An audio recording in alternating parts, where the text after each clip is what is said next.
Before the Landing. Psychic Peace Circle Berlin, MFK. Santiner, Ufology. Psychoscientific Frontiers. Selected publications from a variety of subjects of psychoscientific research. Editor, Rolf Linnemann, Certificated Engineer. Internet, http://www.psychowissenschaften.de. Translator, John Com, Buderim. Protocol of an Extraterrestrial Report of the year 1958. All psychic transmissions took place between January and July 1958.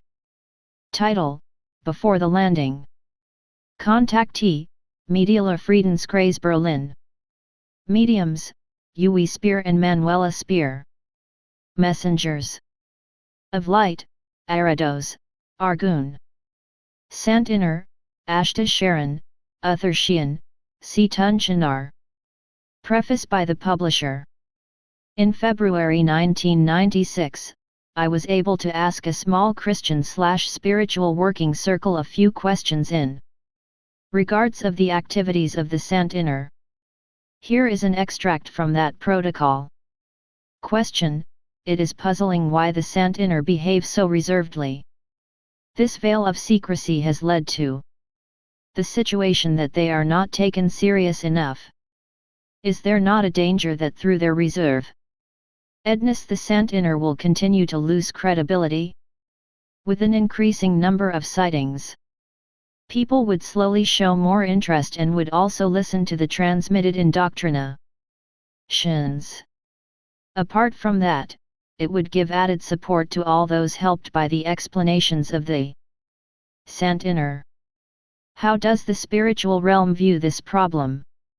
Answer: This line of reasoning is correct, but it's unfortunately still too early.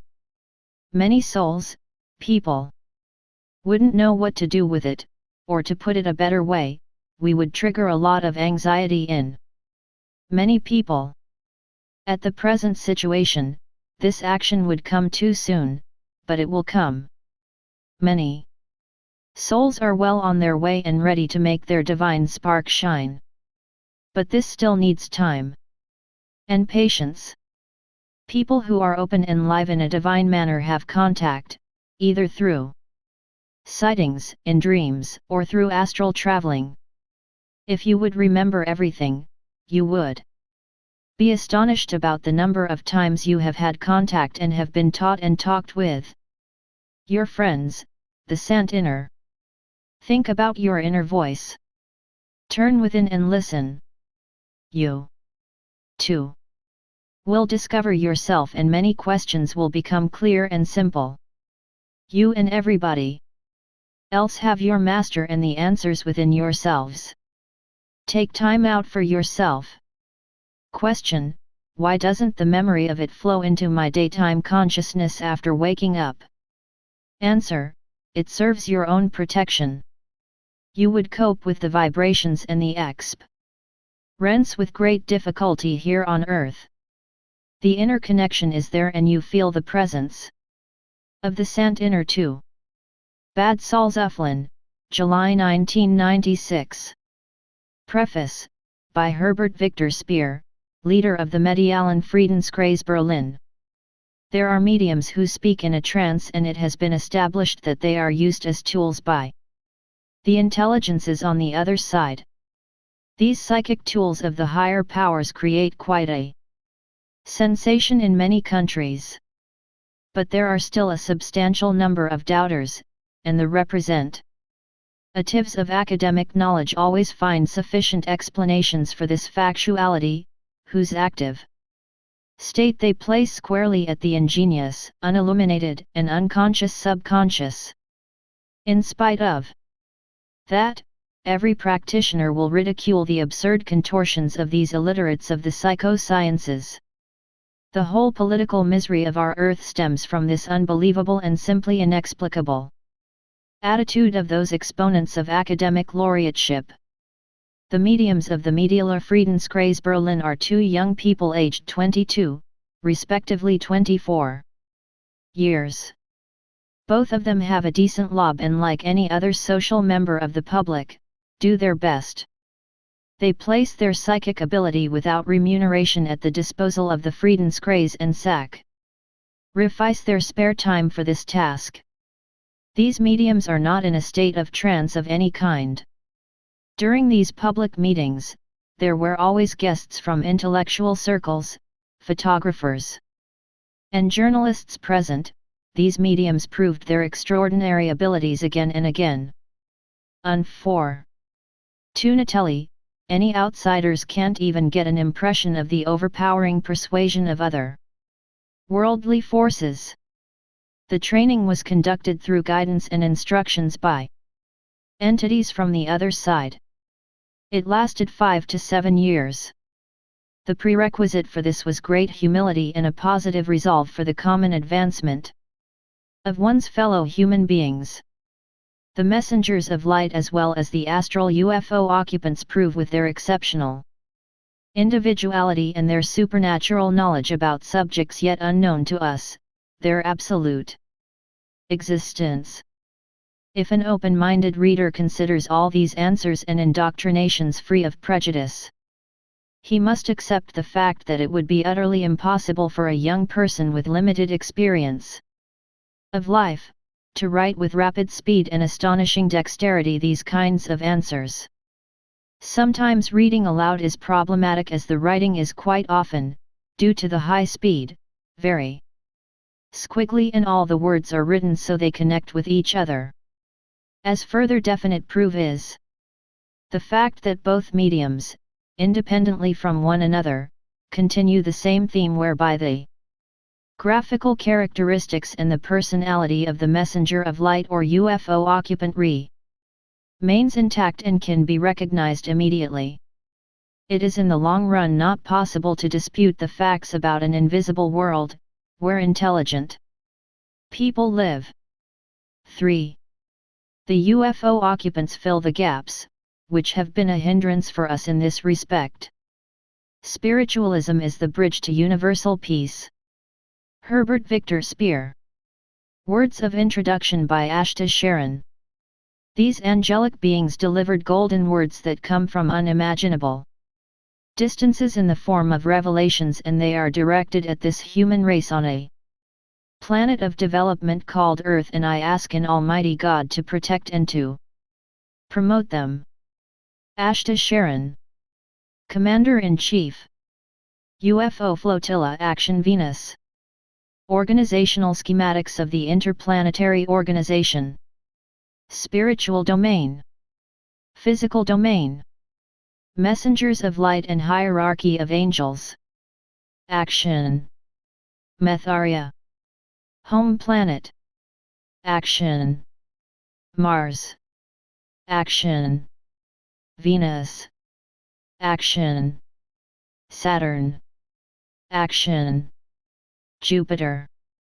Space station. 3 orbs. Space station. Quadra sector. Space station. Astra sector.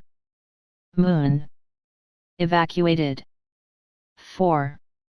Collectively, 5 flotillas with a crew of 5 million.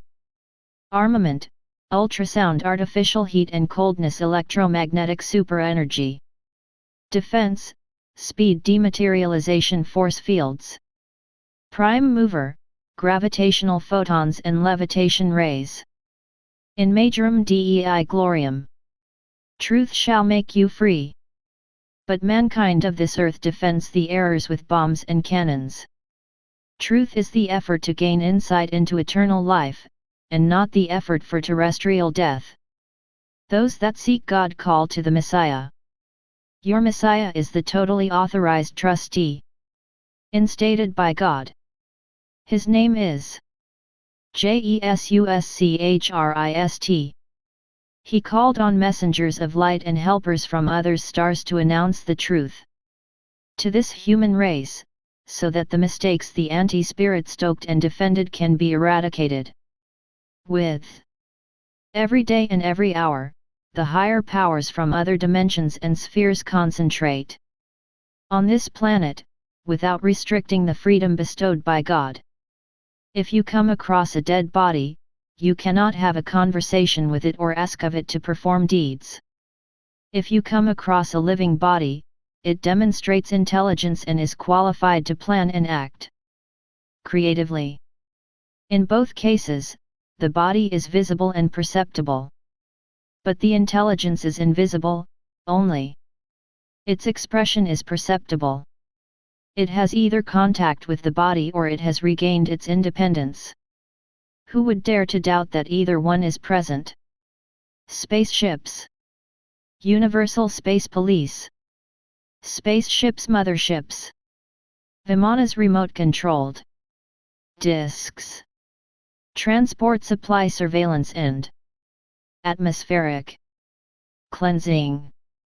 Reconnaissance. 5. Birth unites both parts together. Death tears them asunder again.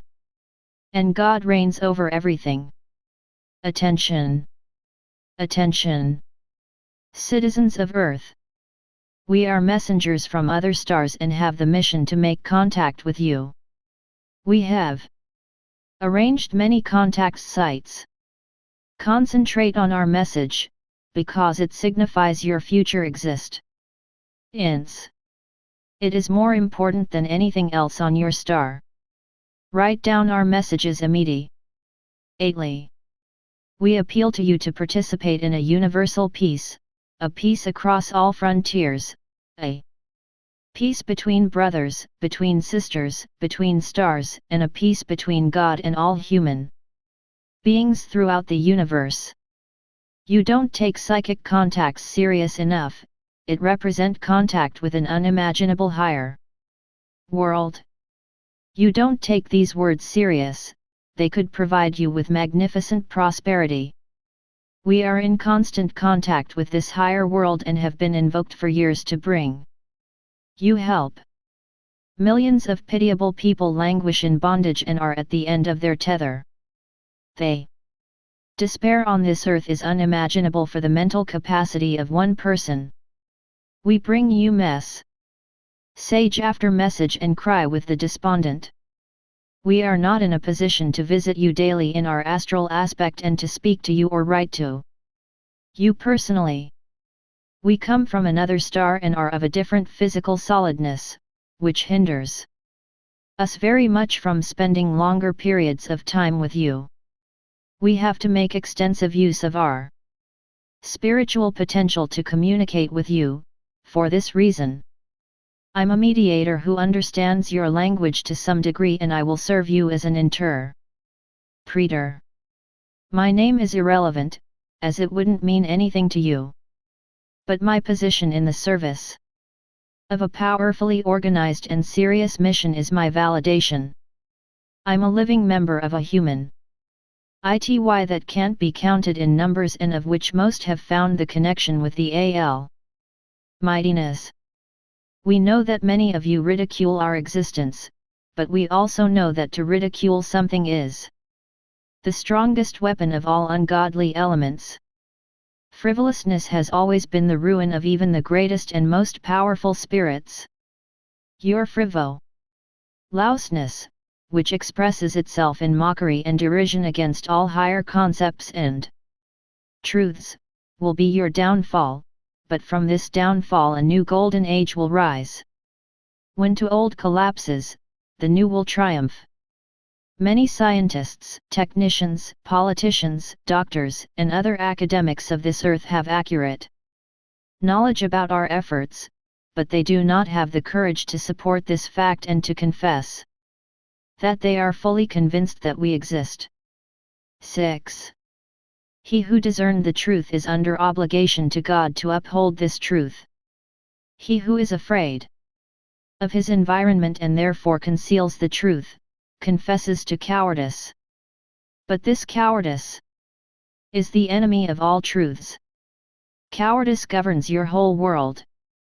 Your widespread cowardice creates all insecurity on your star and you have to invent and build unmatched tools of destruction, so that you can defend your cowardice. Fear and cowardice are the attributes of an indescribable demon, which can only find visible expression in human beings. A hot potato. Our messages are not exactly new to you, we transmit them on nearly all of your continents. Many messages have been misinterpreted and many are just forgeries. We have managed to establish a few very important contact sites in Germany and also one in England. Unfortunately, your knowledge of the occult disciplines, that is to say of the supernatural, is only imperfect. You have neglected and ridiculed this most important science and you have called it a hot potato. Genuine prophets were treated like liars. Telepathy is used for horseplay and used by your doctors to analyze the soul. You label higher sensory aptitudes unconscious spiritual activity of an individual and call this unusual achievement subconsciousness. You ask yourselves the question, how can something physical recognize God and make contact with Him, if, according to your notions, there is no God? We, people from another star, enter your bodies and perform many strange miracles of transcendental communication. Why do you call this well-known fact a hot potato? You know as well as we do that there is a process happening in your body, which allows you to comprehend the world around you and which leads you to the conclusion that you are entities placed above common creation. You too have established schools and institutes of higher learning on your planet, which deal with every hot potato even if it's very hot. You investigate every pestilence, analyze the greatest rubbish, and neither danger nor disgust deters you from investigating the smallest processes of a microbic world, to ascertain the law behind it. You explore coarse matter, but anything to do with life within yourselves is negated and rejected with an incomprehensible shyness and scorn. You know that heaven is within you, but you don't consider this possibility. The heaven within you is. Expand your senses and prepare your soul to make contact with higher worlds. With such a contact, God the Creator is no secret to you anymore, but an open-minded reality. In your spiritual range of energy, billions of your past citizens have suffered and were killed because they rejected supernatural truth. Those with the right knowledge suffered death without dread. But millions of people on this earth especially fear death. It doesn't really exist the way your scholars describe it. Suffering on this earth is without equal and everything appears to be senseless. You don't look for the interpretation in your error in reasoning, but in the apparent cruelty of nature. 7. But there are absolute differences between man and beast. The organic relationship is certainly present, but the souls of animals, the spirit of animals and man are entirely different, in fact so different that you would be ashamed of yourselves if you knew its reality. Above all, you lack the necessary knowledge, not the required insight, that you can definitely destroy the body, but not life itself. This is why you are not capable to mount a sound accusation against the iniquity of your scientists and theologians. We from another star, consciously aware of a far higher universal insight, accuse the university or cities, your state administrations and your church leaders all across the world, because they have prevented and ridiculed one of the most important researches, the image of God. There is a great difference between you and us. We have the greatest respect for the great universal God Spirit, especially because He created a being of such high significance, the way man represents it. Man as a living being has a consciousness, an individuality, which is nowhere else to be found in this form, in all of creation. He has his own will, high intelligence, and an enormous imagination. He can plan and construct and he can change and rearrange the existing world. Man is a part of all of God's attributes. We found this important insight out by looking at ourselves and our brothers and sisters. We are deeply touched by the wonderful power and sublimeness of all the functions present in our human spirit and human body. This is why we have recognized God not just in a philosophical sense, but in reality in the image of God, in ourselves as human beings. We approach, without exceptions, all our fellow human beings with the greatest respect, because every insult, rebuke, and injury appears to us to be a blasphemy. His completed work is our power of devotion, and we aim to maintain, cherish, and to honor this exalted work of God. This also is why it is a very hard test for us to concern ourselves with your disregard and to censure you. You do not respect God's exalted act of creation in man, in your fellow man, because you have no concept of the sublimeness of the Great Spirit you call God. You persecute and kill the supreme and most splendid entity, which is capable of comprehending, besides God and His angels, all of creation. If one considers the development throughout the universe, humanity of planet Earth is unfortunately very backwards. This star is a meeting place for backward souls, which have an unplanned existence, either bound to or separated from the physical. Arrogant and intolerant groups of people dare to mistreat and hinder the development of millions of people created by God, who owe their very existence to the Creator, by exploiting and threatening their life, yes, even take their life to the disgrace of universal mankind.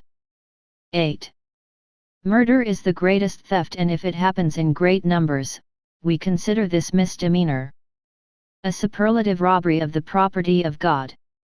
The hour of Earth's humanity has unfortunately already struck, dear brothers and sisters, and your downfall would already have happened, if the spiritual world of the great Creator had not called upon us to prevent the downfall of more than 2 billion people on Earth, with our natural mediators and prophets.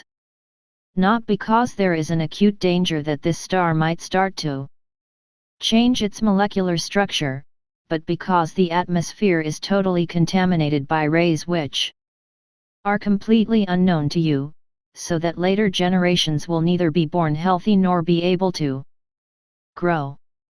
The reason is your dissension, born out of a false outlook of the true life. A false attitude towards the spiritual plane created religions and cults, which cannot be accepted by rational thinking people, and that rightly so. But much that is denied is actually present, but in another way than interpreted and made into a cult. A religion disfigured by dogmas and fantasies, as has been developed and popularized in many variations on this star, would never dare to present our children with fairy tales. It is therefore no surprise that your sensible people just laugh about it and simply refuse to believe those miracles, because apart from a few philosophies, they have nothing better to put in its place. Unbloated mistake, anchored in hundreds of thousands of books, immortalized in the bookshelves of libraries, cultivated as the highest fountain of knowledge and used in idolatry services, defies description. We know that you also ridicule us and refuse to believe in our existence, exactly the way you refuse to believe in God and the devil, even though you would have to find confirmation of their powerful existence every second of your daily life. Can thoughts and remembrances or concepts be written down by machines and equipment and be recorded and presented so that everyone can comprehend them, without spirit making their comprehension and understanding possible? No. You know too well that you are not advanced enough to register these spiritual vibrations, but you would not dream to deny the existence of the spirit. Because of this, why do you deny, quite contrary to this fact, a spiritual world? You see, for instance, our spaceships, you register and photograph them. You have highly developed instruments you call radar, and with it, you can locate us precisely. But in spite of this, the people on Earth who do not have the same opportunity of a definite point of reference, do not get to hear the truth, and therefore can't acknowledge the fact of our existence, unless they do, by chance, see one of our discs with their own eyes. The faint-hearted should not know what the powerful know and plan. 9. Language fails. The term technology is your sacred cow. With technology, you would like to dethrone the universal God Spirit. With technology, you kill people and animals. With technology, you would like to eliminate the living soul of everybody. With technology, you would like to attack the whole universe and over-trump God. The technology we developed is not there to kill. We don't use electricity or explosives or rays for any kind of murder, unless we kill animals in a painless fashion. The more powerful your technology evolves, the more at risk is human existence on your planet. Every new invention brings new dangers for all life on this earth. We have a lot to tell you, but we can only very seldom talk to you face to face, because even though our plane of existence is somewhat similar to yours, it is still so very different, that we have to overcome some difficulties, which we are working assiduously to solve. In spite of this, we have sufficient power to keep you under control, if we are forced to do so. But such an action doesn't conform to our insight and development. We therefore endeavor to use other means, which have nothing to do with violence against you, against our brothers. It may be true that the higher authorities of this earth look upon us as enemies, but we are all children of a great Creator, and the word enemy is not in our vocabulary at all. Unless there are sick and ignorant people we do have to call enemies, and we do have to eliminate, because with their thoughts and actions they can do damage to other people. You are afraid of these sick and ignorant people, especially because they are unpredictable. We don't fear them, because we are healthy and make more positive use of our minds than sick and ignorant souls could do. We don't counter violence with violence, because the result is completely unpredictable, but we apply logic and the mind to give this unpredictable violence the opportunity to realize its mistakes. Violence destroys itself and thereby solves all problems in connection with it. You developed and established you technology mainly for mass murder and general destruction. You have produced so much armament, that you are incapable of work for peaceful purposes, because your own technology is threatened from all sides. War technology is the greatest maldevelopment and must inevitably lead to destruction. There is no protection from war technology, then as a slave of the physical, man is helpless and is always in the sights of that pitiable spirit, whom has become insane out of its heightened craving for power, and whom you call the devil. Only spiritual concentration on the sense of the physical existence of man can overcome this calamity.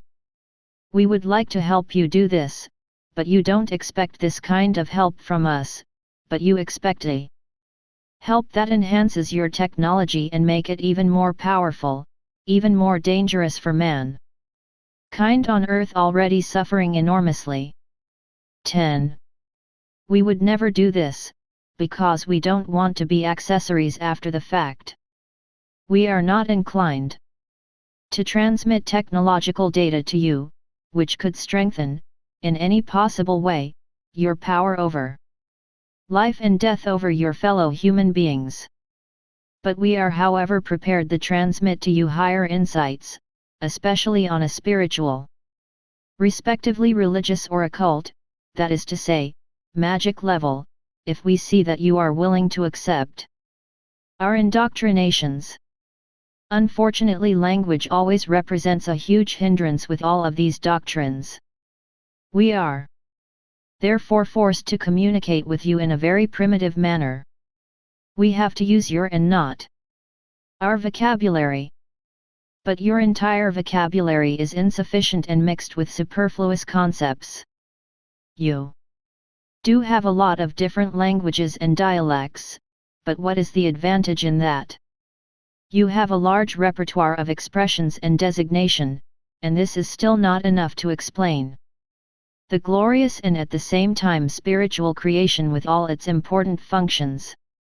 Just as deficient as your knowledge is in these areas, your language is just a poorly, it lacks expraise, Zion and power of explanation, no matter what language on earth we talk about, so that you are completely uninformed about the highest fields of knowledge and thereby can't find any explanations for the highest phenomenon and for any non-supernatural, but extraterrestrial occurrence, which you simply dismiss with words like miracle or mystery without delving deeper into its actual essence.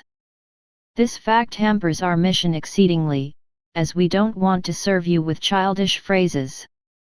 But we want to be taken completely seriously by all scientific and leading agencies of this earth's humanity. The higher values of divine actions and everything connected with it, are no mere baga telly but something serious, which can decide the whole physical existence of mankind. Owing to the great gaps in the conceptual vocabulary of your languages, our messages and communications seem to be primitive at first and are therefore regarded as tracts of religious fantasies by many of your fault-finders. But we put up with this mockery, as we don't undertake long journeys, measured in light years, through space, if your survival was not endangered. You have more to lose than just a physical life. Give our way of expressing ourselves more consideration, it hinders us, because we only have one option of communicating with you, unless it's through heightened telepathy. But the translator often fails too. He might have a bit of an idea, but he can't put it in words. This is why we prefer to do it in a supernatural way, like angels, even though we are far from being angels. Space is inhabited. Many years ago, space seemed to be empty space. Sometimes later you knew that this space was filled with gases. These days you already know that space is filled with energies. 11. But you still are not aware that space is actually alive, something we have known for many, many years. The energies present in space are of the finest composition and are the carriers of an unimaginable intelligence. We are dealing here with a cosmos extending into infinity, filled with motivation, with experience, and with concepts. It is the intelligence, the mind and the consciousness of the Creator. Every person has a share of an especially designated wavelength in the cosmos, in your words, of an attuned frequency. No human being can go beyond its individual frequency, but one's own wave range can certainly be highly developed. A decision made, thus a spiritual, respectively a mental act of will, has an influence over matter. A thought can be expressed. A foot or an arm can be moved. All muscles can be moved by spiritual commands. This is a visual power of the spirit and it's compelling. Every movement can be guided by the mind. The command is invisible and a spiritual process, one that isn't guided by the brain, but guided via the brain from the cosmos, through an individual frequency into matter, that is to say, according to the respective molecules and atoms. Molecules and atoms react to the power of these spiritual commands. Molecules and atoms also react to spiritual commands that originate from the whole cosmos. The spirit of man makes use of divine laws, to which matter is also subordinated through divine laws. Therefore the human body reacts to commands that come from the whole cosmos, and you simply call it vegetative behavior, even though it would have to be called intuitive behavior. But all movements of the body, which originate from an individual, respectively in allocated cosmos, which you call your consciousness, you denote as conscious activity. God doesn't know of such a conscious activity, as he hasn't got an organic body and therefore cannot become active in this manner. But God uses other potentialities. He stimulates every atom and every spiritual vibration through his will. Accordingly, God is a spiritual transmitter, who sends his waves throughout the universe and initiates reactions through innumerable frequencies or keeps them under control. At the very moment this central cosmic transmitter of coercive intelligence would cease its function, the whole universe would have to become utter chaos and would collapse within itself and disintegrate, as the great law, the glue that binds it all, would be missing.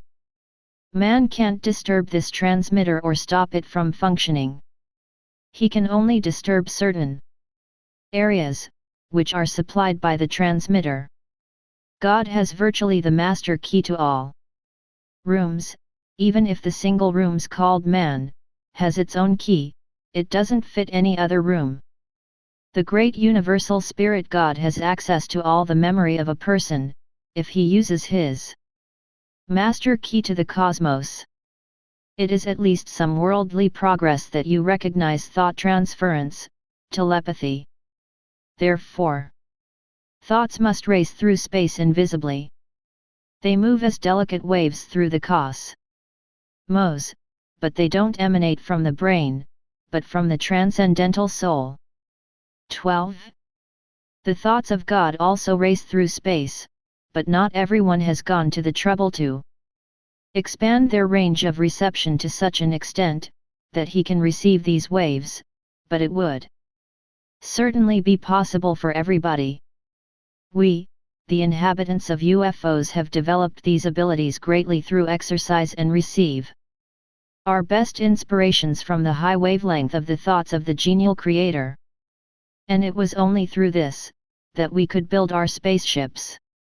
All of this is very hard to explain, as your language is inadequate and you could absolutely not imagine anything, if we would explain to you that the process, using your vowels and resonance, would sound something like, Senkwamari Tantu. Every molecule, every atom, and every X-particle is alive, as it's spiritually receptive, if one uses the correct spiritual language. This way, every atom and X-particle reacts intuitively. There are therefore no miracles, but only a natural reaction of the X-particles, atoms, and molecules, if they are appropriately and positively animated. The law inherent within these particles is binding, as long as the supply for these particles comes from the whole cosmos, from divine will. But if another force opposes this supply, the behavior of the particle changes, it reacts more or less to the new spiritual transmission. Dematerialization, telekinesis, levitation and magic apparitions of light are reactions to these kinds of command transmissions. Matter used for spiritual transmission is divine original matter, which one could describe, with your wisdom, as an enormous, invisible, and immeasurable light. The energy is enormous as it has the greatest power of penetration and range. This invisible light fills all divine regions of the universe and space. Consciousness and actions of thought are based on this real. God's thoughts as well as the thoughts of all other creatures are alive as cosmic light. Error reigns. Nearly all the despots and responsible war experts of this planet are aware that nuclear tests pose an extreme danger to the continuity of mankind. We have continuously mentioned this crime and warned you accordingly. Our warnings were not exactly ridiculed, but were regarded as an impossible demand. The political misadventures of this planet are horrific, and fear of superiority of the enemy governs all nations, because on this earth there are nations and not one closed humanity. But you have not yet recognized the true, invisible enemy, rather, you don't take him serious enough. Races and nations have separated from each other. Earth was divided up and separately claimed by them. Birth decides the home, not the reincarnation on this star. 13. The borders are barricaded by a violent death, the machines are robots with neither heart nor soul, which guard over these calamitous borders that separate brother from brother. Heart and soul are missing along these borders and only show an interest in the insensitive execution of the gained powers and further isolation of the various types of people. The development of this humanity has gone in a number of directions, which in turn has separated them quite a distance from each other. A unified path cannot be walked on, because one or the other nation already traveled too far on a particular path would have to turn around so that they could walk along the new path. This is impossible in your eyes, because the other nation has always paved the way on the dangerous path already. To merge is impossible. This unique situation in God's universe has had the result that all people on earth walk on the wrong path and get lost. The meaning of your nations is to threaten the neighbors. Your science and technology have created options that are adequate enough not just to kill people, but to completely annihilate whole nations, yes, even change the earth into a cloud of ash. For mankind, earth is not a home anymore, but can be compared to death row, where everyone is waiting for his execution, not knowing if it will be carried out today or tomorrow. Earth is not a divine place for betterment, but a physical hell, where Lucifer has free reign and willing helpers. Peace is impossible in such a situation. We, God's people and creatures from the star Metharia, had to occupy ourselves with your problems, trying to find a way out. Based on our own history, we can only ascertain that error reigns. If one nation would disarm, the other nation would triumph. To give up one's power would really mean to bow down and to hasten one's downfall. Goodwill would be interpreted as weakness. Humanity on earth could only be saved if we execute an example of our might, which would completely upset your whole armament systems. You would ask the question, could we really do this? We too have the means at our disposal to completely wipe out humanity on this earth, without risk of casualties on our side. We have asked ourselves the question many times, if we would serve universal humanity. By doing this, and if in the eyes of God, such a punishing action would be justified? Our experience and insight answers this with an emphatic, no. No nation on earth is prepared to take the first steps of general disarmament and détente. As the situation presents itself at the moment, even we, from the other planet of redemption, can't understand what you have given rise to, by your competitiveness to kill, that nobody wants to give up one's power, that is to say, one's assumed security. But a situation like that can't be sustained for a long time. Power is not security. Power is constant threat. 14. There is only one power that doesn't represent a threat, the great power of love, as long as this power doesn't suddenly turn to hate. We would dearly like to help you with unimaginable and enormous power of love. But we have come to realize long ago, that there can't be love without true knowledge of God. The term or name God, Creator etc. can never be separated from the term love. Because wherever love gains independence and separates itself from God, it soon turns to hatred. This is where the whole problem of this humanity on earth lies. You have no real perception of God and also not of love, and this is why you'll never be free of all your difficulties. The stronger your powers grow, the greater become your difficulties and the further you separate yourselves from God and from love. We had large conferences on Venus dealing solely with the power struggles on Earth. We have also come to the conclusion that there is only one way to rescue you. This rescue can only be non-violent. And this is why we are so extremely careful in our decision to maybe visit your Earth demonstrably. According to one of our plans. We don't want to be misunderstood. We certainly have no evil intentions. The fact that mankind is incorrectly governed everywhere cannot be kept a secret, nor can it be distorted.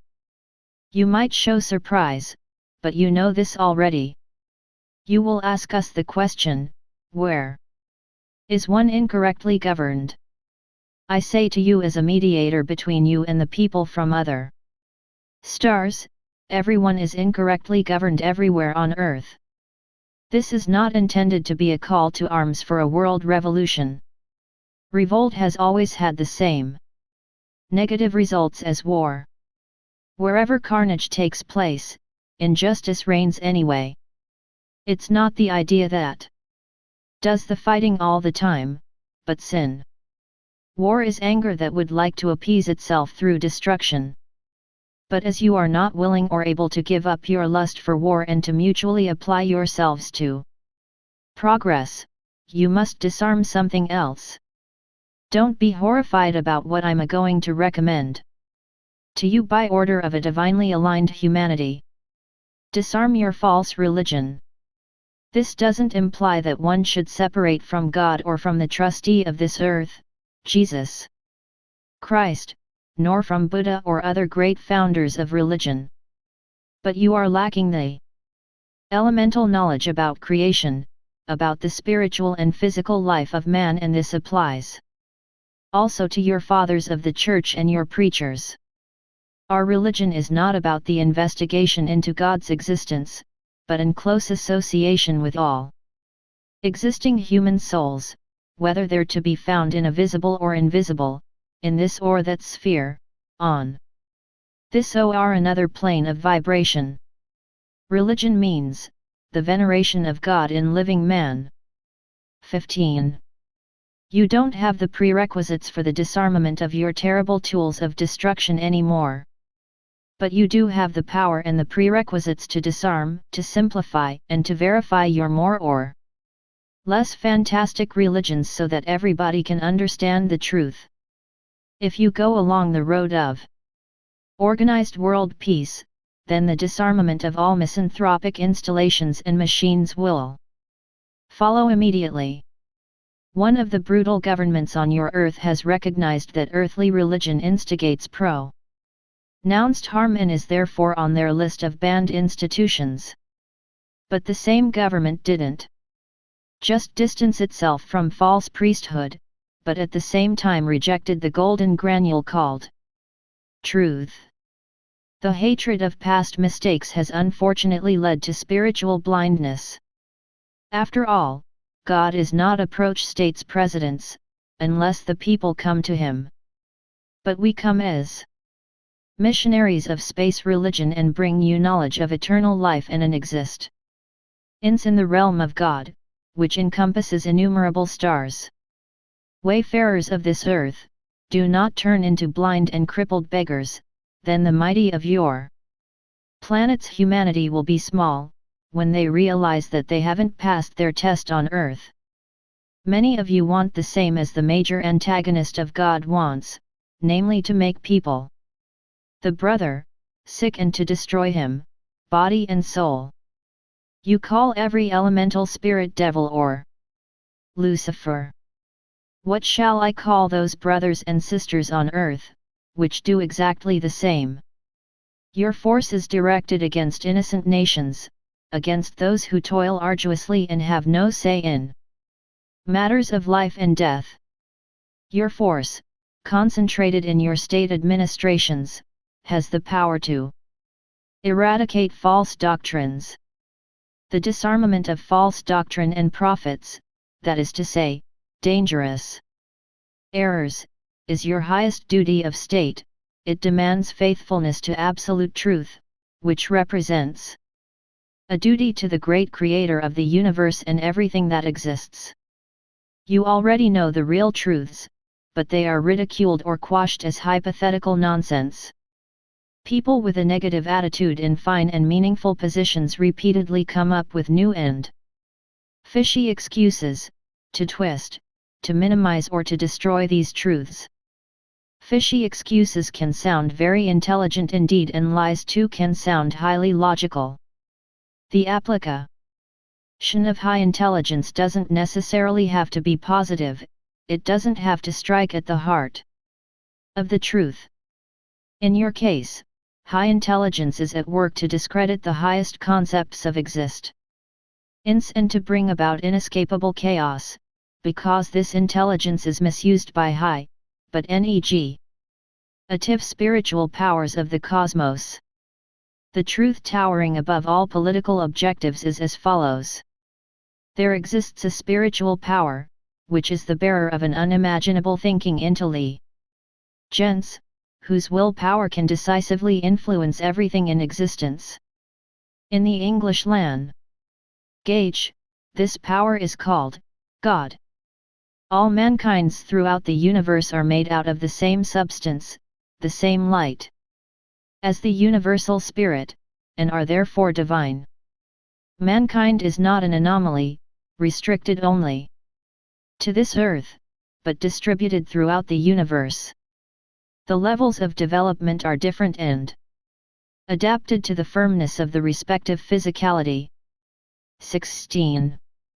All human beings have a tri-level existence. 1. Soul with fluid, spiritual, body. 2. Soul with fluid, spiritual, and physical body. 3. Soul with purified light body. Reincarnation, born into flesh, happens by degrees, according to the laws of spiritual development, for as long as it takes to overcome a planetary level. According to these laws, terrestrial man will return to Earth until he has redeemed his own mistakes, karma, to then be introduced to a higher level, after some preparations. We, the UFO occupants, respectively Metherier, that is to say, people from another star, have thankfully reached already. After a life on a planet, a fluid, spiritual, existence follows immediately, with an unimpaired individuality of consciousness. Only the activities of the senses can be handicapped, if the appropriate spiritual advanced development is missing. As reincarnation takes place, the capacity to remember the many negative attributes gained in a previous life expires. But negative attributes can be regained. After reincarnation and physical death, the remembrance of many physically and spiritually experienced levels of existence occurs after some time. Everyone thinks and acts individually, but his perceptions are not individual, they're the same for everybody. A higher level of sensorial talent is possible and desirable for every soul. Whatever someone gains spiritually during a lifetime, isn't lost, it is his soul's property. Our mission. We have been in close contact with the intelligence of the invisible universe for thousands of years. The spiritual world continues to give us the mission to take care of the destiny of planet Earth and its people. We, the people from neighboring star, have the deepest empathy for all those people who suffer because of these errors. We have promised ourselves and our communal universal spirit to consider and utilize every appropriate possibility to bring you positive help. First and foremost is the possibility to influence, which happens telepathically, but with technical support. We will certainly not attack you, but we have all intentions to interfere, if the people of this star in their entirety are exposed to serious danger. Day X is the moment, when mankind on Earth begins with its own destruction. At this point in time, we will concentrate all our might on planet Earth. If such help wouldn't be possible, our mission would be at an end and the Creator would have the last word. 17. This is all about a contest between superior spirits. Even though we cannot know the universal spirit's last words, we believe that we have some idea, and we have taken it into consideration at all our conferences on Venus. The spiritual world has been informed that God is preparing a special sphere, in case he has to have the last word in the matter between Lucifer and terrestrial mankind. Under orders from Ashtar Sheran. Contact with Setun Chinar, representative of Ashtar Sheran. Dear Setun Chinar, we greet you with all our heart, and we can tell you that thousands of people are waiting for you, are praying for you, and are with you in thoughts and dreams. We are grateful that you care about us and that you are endeavoring to help us, and that we are allowed to have contact with you. We are happy to work with you and are willing to be your mouthpiece, when you have something to say to mankind. Argun, I write through the medium of the UFO entity, Setun Chinar. Setun, peace across all frontiers, my brothers and sisters on this glorious but how ever damaged planet. Please ask your questions quickly as I'm pressed for time. Comment. Setun Chinar comes to us in his astral body as a separation from the physical body is dangerous and time-consuming. Question. You know the structure of our legislation, administration, and jurisdiction. Can you please tell us in a few short sentences how this applies to you? Setun, on our home planet Metharia, nobody professes to be a judge, but might function as an attorney. Judgment, however, is passed down by the jurisdiction from the world beyond, with which we have excellent contact on a continuous basis. Question. Do you have written laws, or do you have customs, traditions, and education that are anchored in law? Setun, just like you, we have written laws, but these laws can be changed, if rational reasons are presented. We are not conservative, but we still have traditions. Comment. The automatically written answers are instantaneously and the hand is guided very rapidly. The medium has no time to think and is surprised by every question and answer. These seances are no secret. The American spiritualists Mark Probert controls have been in psychic contact with UFOs since 1950. Similar contacts exist in England. Question. Who carries out the legislation and makes the changes? Setun, we coordinate with the world of the hereafter, they have a better perspective. Question. Do you also have 10 divine commandments? Do these commandments coincide with ours? 18. Setun, we don't need 10 commandments. We only have one commandment. God is love. God is our creator, strive to emulate him. Question. Which agency is responsible for the laws you created? Setun, agency? Well, we are not as complicated as you are. They are always very educated, selected and deserving people of our world, selected to make these decisions and continuous changes. One of these days, when your world is morally on the same level as ours, everything will be very simple. You don't need a large police force or agencies, as you call them. Question. When you made contact with your friend Adamski, why did you hand him just some small items, like vases, instead of some convincing piece of technology? Setun, we don't want to go into this. It is of no importance. We are not a variety show. We're more into clarifying things, and we instruct in our own way, but suddenly it all gets out of hand. Question: can you tell us something about gravity, which you control so very well? We would be able to impress with this kind of information a lot better than by showing some vases, the way Adamski did. We need information so that science starts to listen and says, this is right. We then would have convincing evidence. C-ton, in all of our science there is nothing more extensive and complicated than gravitation and levitation. With our present state of technology, it takes special words to explain to you the many possible applications of the gravitational forces. You would have to be inducted in our language, as we can't find the appropriate words in your languages. Question: do small satellites, for example those we send into orbit, or smaller meteorites in space, have their own gravity as a body? C-ton: yes, they have this without doubt. If a small satellite is stationary in space, it only seems to do so. It orbits the Earth, and if this satellite sends a smaller satellite in close proximity, the smaller satellite will circle the larger one, but it depends on the material and the size. It can also be attracted and crash into the larger satellite. In all of these processes, the rotation of the larger satellite is of great importance.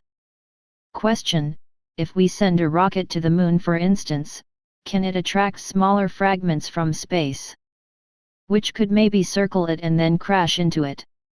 C-ton: yes, certainly.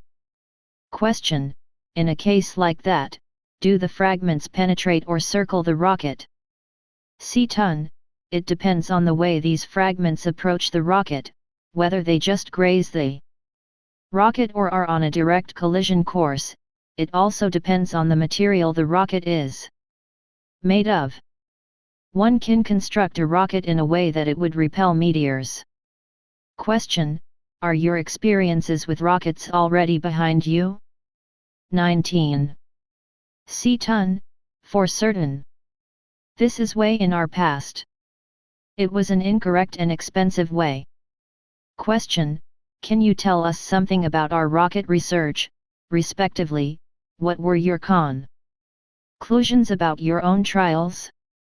C-ton: we have come to the conclusion that rockets represent a technical pastime that gobbles up money like nobody's business. Question: could this mean that our rockets are not suitable for space travel? C-ton: the problems of space travel cannot be solved in this way. The way to achieve this is completely different. In this respect, your technology does not have the foundation, it has chosen the wrong directions, most of the time. In our opinion, space travel is for you a subordinate problem, as you have completely different worries, whose alleviation is much more important than your rockets. What use is it to you, if you can fly throughout the universe and still be afraid of death? There are actually politicians and scientists on Earth who occupy themselves with the idea to emigrate to another star, to then explode the Earth to its complete destruction from an assumed safe distance. Question: will we be able to reach another star through our attempts? C-ton: with the rocket propulsion system, missiles can be launched to the moon, but for the transportation of people, these rockets are completely unsuitable. Gravity has to be regulated on a large scale to guarantee the survival of people on a long space journey. As mentioned before, we solved the problem of space travel with the help of dematerialization. You simply can't grasp this possibility, because you haven't got the necessary experience with the grouping and dissolving of arranged atoms into a more solid form. Observe our spaceships, which can change their form during flight, very carefully. We can make molecular and atomic changes at any time. We change solidified light, matter, into flowing light. This makes the periphery of the flying objects light up. The tragic of Earth. Question: can you tell us something about representative art on your planet? C-Ton: we have various categories of art. Please pick one of them. Question: let's take the theater as we have it, for instance. What I mean to say is there any acting going on? C-Ton: the art of acting is going to be as old as the humanity of all planets. Question: do you have plays, musicals, or something similar the way we have them? 20. C-Ton: no, nothing like that. As our technical possibilities are completely different, they are more ideally suitable for plays and have a more comprehensive content. Question: how are your artists discovered and promoted? C-Ton: the spectators play a large part in the production. Our theaters are especially equipped for this and the manuscripts worded accordingly. The spectators play an active part whilst sitting down and have therefore more involvement in the play. Question: I take it that you know a few of our theaters. Can you give us an opinion on them? C-Ton: your theaters are very beautiful, but unfortunately not large enough. Apart from that, your stages should be circular. Our theaters are of different constructions, especially in the construction of the stage. We have theaters, for examples, which are built so that the spectators in their seats can move right across the stage, turn left and right so that they can observe everything more closely. The proceedings on stage can sometimes extend across a number of rooms. It is therefore more of a rooms level stage. Question: do you have musicals or operettas comparable to our musical performances? Or are there other themes for you performances? C-Ton: yes, we also have similar musical performances. But at the moment, stage productions dealing with the tragic situations on Earth and the population are especially popular. We are very well informed about everything that is happening on your star, and it is an exciting but devastating example for us. Similarly to the way you have an interest in dramas and plays, which depict the seriousness of life in certain situations, the terrible events on your star give us enough material so we can grapple with your problem of mutual destruction. The conditions on your Earth give us a certain excitement in our theaters, and keep everybody in suspense. It is not utopia, but a devastating truth.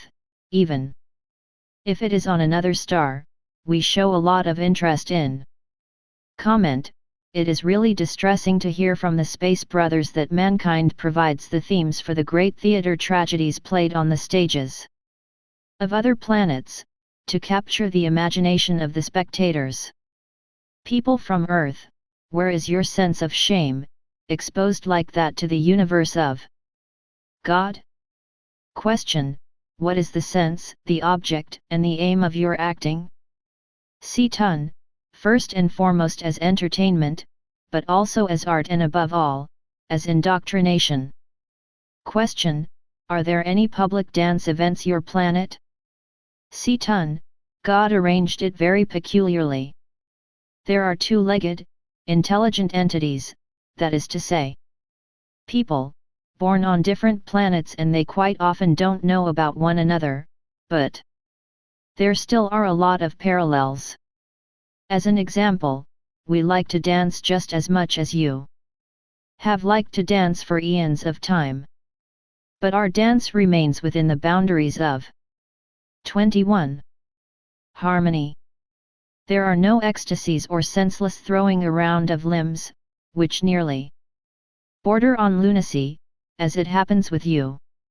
Dance emerges from feelings. Your dance events, more so your dances, show us clearly that the people on earth, especially the young generation, has no control and becomes ever more disharmoniously, until it has used up all its nervous energy. Music also plays a large part in this. Music and dance should not tax the nervous system, but should be a finding of oneself in beautiful harmony. From this harmony, love should grow.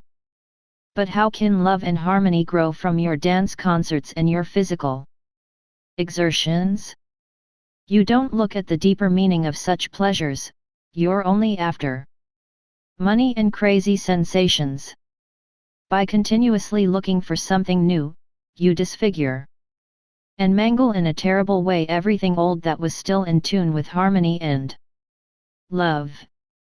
We get the feeling that we are actually dealing with very small, inexperienced, and disobedient children, which one doesn't like to punish, but which one can't allow the small est of liberties because they get up to mischief and endanger the whole house. You certainly haven't got a place in the house of God, then disobedient children like that are sent to the filthy courtyard. But God surely knows how to bring you up. We offer an example. Follow our example without ridiculing us. The atom and its potentialities. Question: for writing and printing and for many other applications, we use paper as a medium. What sort of medium do you use for those kinds of applications? C-ton, we also have a kind of paper. One cannot really call it paper. But we also have a very thinly pressed material, like your paper, made out of synthetic material. It comes in various qualities. It's either produced so it can easily be torn or so that it's indestructible. Question: what is the basic material used to make this paper, which would have to be produced in large quantities? C-ton, as a building material we have atoms, which we arrange and group, as we want them. But we naturally have a different name and concept for atom. Question: do you also have deposits of coal on your star? C-ton, if we condense some of the freely available atoms floating in space and rearrange them according to our requirements, that is to say, group them, we virtually create materials from nothing. We can give these fairly variable forms, to some extent. But we are still pretty much at the beginning with this invention. We only just started to delve into 22. This process uses enormous equipment and excellent workmanship. They are absolutely necessary for these experiments. Our technology has completely different possibilities. They are less dangerous. Question: do you exploit the raw materials on your planet in a similar fashion as we do here on Earth? C-ton, no, but we have in parts depleted the resources of our star very much, but since this new invention in regards to the controlled grouping of free atoms, it will soon not be necessary anymore to harvest materials from the subsurface of our planet. Question: does this mean that food is also produced from these freely available atoms? C-ton, yes, we have been doing this for quite some time, but only selected items of food. We know of no contamination happening during the conversion process, as it occurs unfortunately in your case. Question: do you have any comments about our technological development? C-ton, you are much too complicated, even if not dumb on this subject. If one takes your port unities into consideration, you achieve an enormous amount. But this path will lead you only slowly towards simplicity. But in a lot of ways, you are on the right path. Question: which branch of technology is the right one, so we can advance? C-ton, your equipment becomes ever more beautiful in shape, smaller and more practical. You are even starting to miniaturize and round things off. I'm now talk about furniture and machines. Question: are your large enterprises owned by the state or are they in private hands? C-ton, it may sound communistic, even if isn't communism in your sense of the meaning, but they are owned by the people. Question: do you have political parties? C-ton, no, we have gone beyond that. Party politics is a conflict without an end. To be righteous is everything. Question: are there certain power struggles between employers and employees, the way they are the norm here on Earth? C-ton, yes, actually quite frequently, but it never happens that anybody loses their cool and fails to play their part. Common sense has always prevailed up to now, and an acceptable solution for both sides has always been found. The harmony between people may not be disturbed by just demands. To be righteous is everything. You lack trust in justice and this with good reason. 23. Question: how are the prices of your products determined and who decides them? C-ton, the price is determined by the quality of the product, its availability or lack thereof. Machines generate the prices. Question: are people disadvantaged by unjust prices or speculations? C-ton, never, a machine is inequitable. As our economy is not interest-based, the prices calculated by machines can be trusted. Man is a higher, I mean to say, the highest being in creation, created for physical life. Man has a claim for absolute justice, in this and the other existence. Question: there are a lot of people who believe in the theory of apes. If this were the case, there would have to be apes living on other planets capable of sustaining life? C-ton, Darwin's theory of evolution is absolute nonsense. There have never been creatures like that where we come from, but there have been others. The fact that such human-like creatures lived on this planet is definite proof for us that the great antagonist and archenemy of God resides here permanently. He also has his respective image. He appears to be full of humor and harmless, but he is two-faced and of dual character. One might as well assume that because of our organic similarities to all warm-blooded animals, material, respectively, physical man evolved from there. Nearly all animals have a heart and kidneys, excrete feces, and reproduce along the same lines. Organs are life support systems adapted to living conditions. You are looking for the origin of man. And you look at the lower spectrum of the animal world. The phases of development of the embryo have nothing to do with the creation of mankind. The origin of mankind is not to be found on this planet. Question: does the absolute monopoly of the monetary-based economy hinder the development on Earth? Ashtar Sheran, earning money is a comprehensible concept. What isn't comprehensible is the mishandling of the gained assets. Whoever gained a certain state of affluence is obligated to make contributions to welfare, otherwise he is systematically eliminated from the community and loses any rights of co-determination. As you might say, he loses his civil rights through sheer self-interest. All citizens safeguard against this judicial decision, otherwise they would find themselves at the end instead of the beginning of their prosperity. Question: does this mean that assets are charged with a welfare tax? Ashtar Sheran, no, this is not the way to interpret this. Contributions to welfare are completely voluntarily. The prosperous can decide the good purpose their money should go to.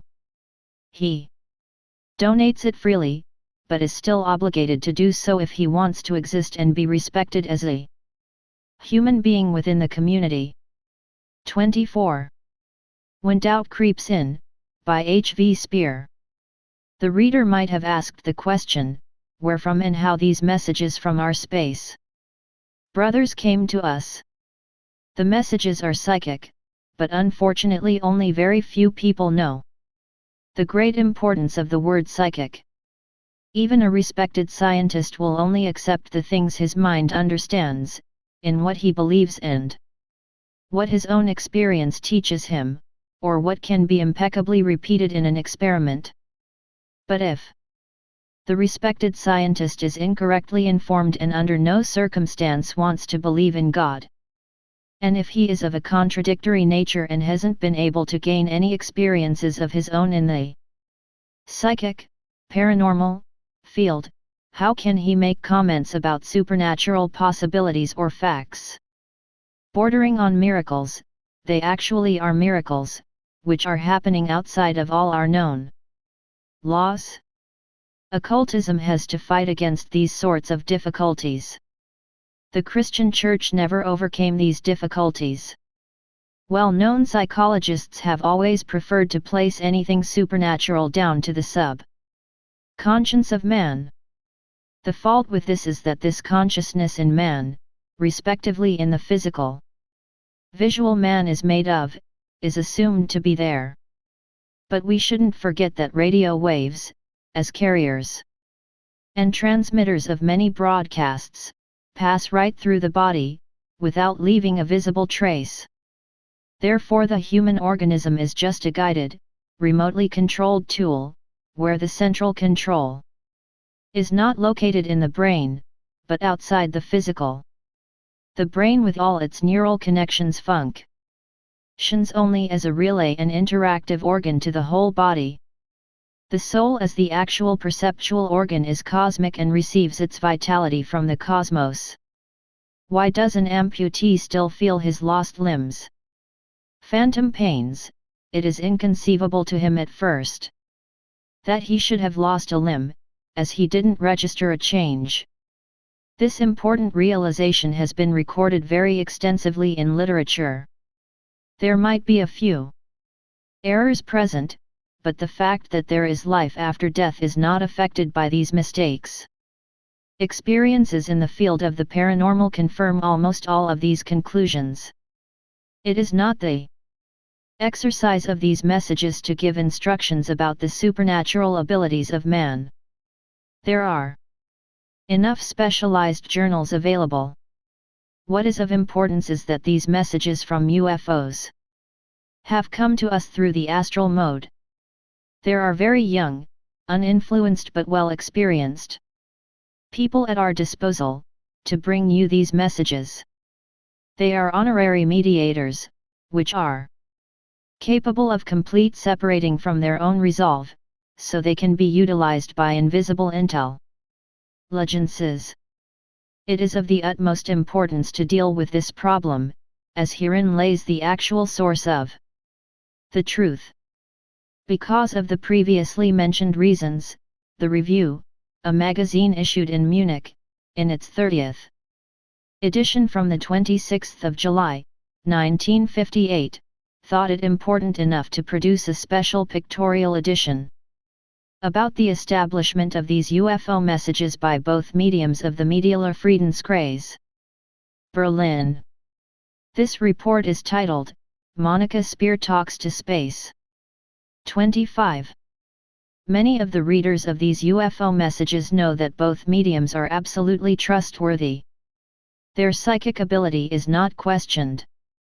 But the readers still ask themselves, if this on its own, guarantees the security, that one is not dealing with a misdirection from the netherworld. We have to take this suspicion into consideration and create clarity, otherwise these messages are worthless. The following reasons support the truth. The mediums have been tutored by the other world for 7 years, without gaining any material advantage for themselves. The leadership from the other side has demonstrated with their Excellent indoctrinations, that the willingness to help us was in every way above board. About 1,000 protocols bear witness for the high Christian preparedness and love to indoctrinate, to warn the human race and to raise us to a higher spiritual and moral, as well as social level. These messengers of light, the mediums promote a first-rate friendship with, also introduced the Space Brothers into the circle and provided the necessary escort through the lower, invisible Earth spheres, where dangers lurk. It is unthinkable that these proven spirits, messengers of light or teachers from the other side, with their high state of purification, would allow themselves to be used for quite evident hoaxes and lies. The special kind of flying saucers they announced, were actually spotted in Scandinavia. The UFO occupants cannot be summoned, they appear unannounced, when it suits them.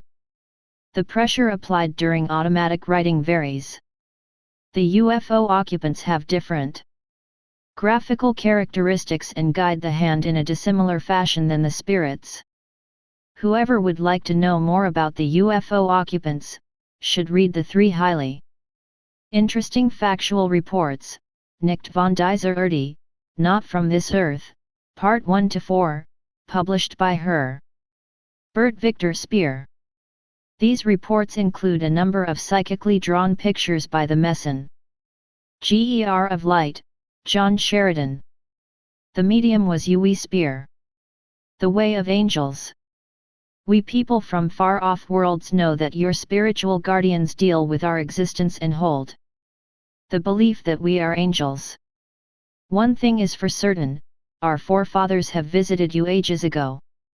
We UFO occupants, as you like to call us, of late we even have been called IFO occupants, are not God's angels. We don't want to be confused with these beings of light, as that would be blasphemy. But we are very close to God's spirit world, exchange thoughts and plans and allow ourselves to be instructed and act on behalf of these radiant beings, because God's spirit world has very little contact with the physical. We're a link between the spiritual and the physical world. 26. Many years ago, your world also had such a link to the astral plane of existence. As an example, your beloved Christ you have a lot to be thankful for, who in spite of his suffering, maintained contact with the higher spheres of the glorious world of the hereafter.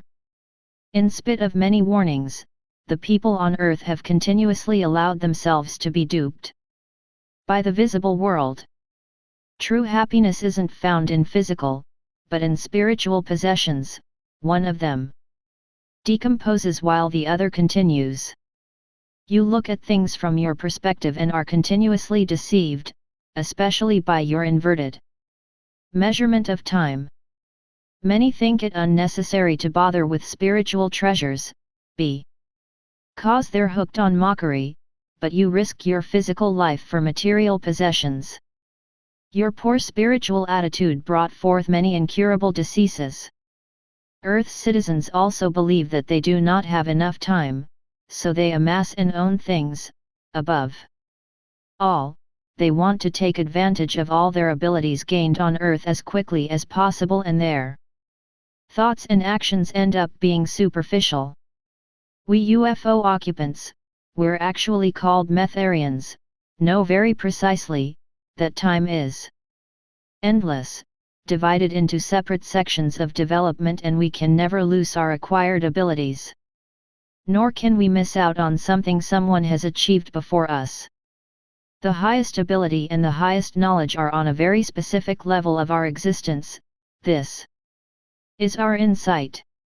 Whatever we have learned and experienced stays with us, and we take it with us on our journey to the other side, where our experiences will also advance our development. But we leave our material possessions with those still living a physical life. We are not unhappy about this.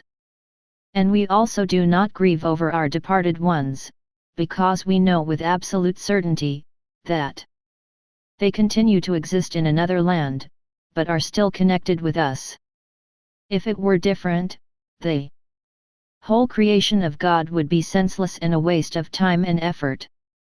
But you believe unimaginable nonsense in our point of view, namely that a universe of unimaginable dimension and grandeur exists, unreachable for you, because people exist only on earth and they soon turn to ash and dust, without leaving behind a life energy, nor a soul or consciousness that could survive this destruction and decay. But your ignorant churches teach you about a resurrection. You shouldn't know if it will take place in a few hours or in hundreds of thousands of years. Above all, we know that we couldn't kill one human being. We can probably push him out of his physical body, but we know too well that the bell will also toll for us one day and that we would inevitably meet up with our victims. The sacrifices waiting for you are too many to count. You have no idea what it means to meet all those you begrudged a life on earth. You are terribly frivolous and frightfully brash, because you believe in the vengeance of a God. But experience tells you that a God of vengeance doesn't exist. This doesn't mean that there isn't a God of love. But this God of love has his laws, and you know that these laws are binding, even more binding on the enormous planes of the spirit. 27. Just listen to your negative philosophers, they were masters at limiting life's experiences.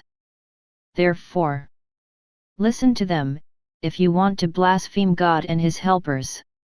We do not have a philosophy, only life's experiences. Human thought on its own is not enough.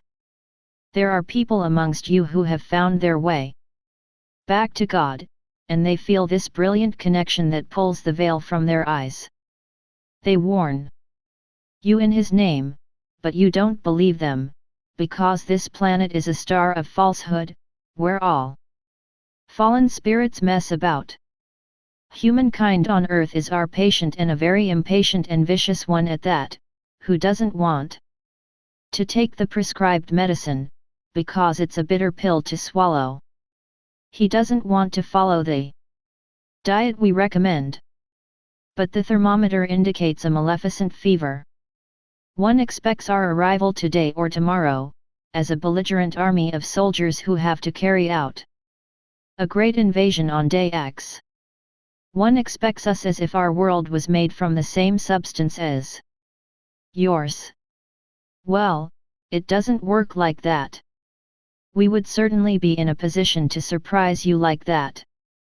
But it would tax our well-being too much. You also wouldn't enter a chamber filled with poisonous gas without researching and analyzing this gas first. We act exactly the same. We send our spaceships to investigate and collect a lot of samples from your atmosphere. We then build the equipment that should make a longer stay on your Earth possible, accordingly. Could you, for instance, walk on the bottom of the ocean, just climb out of a submarine and converse with sharks? We can't do this either.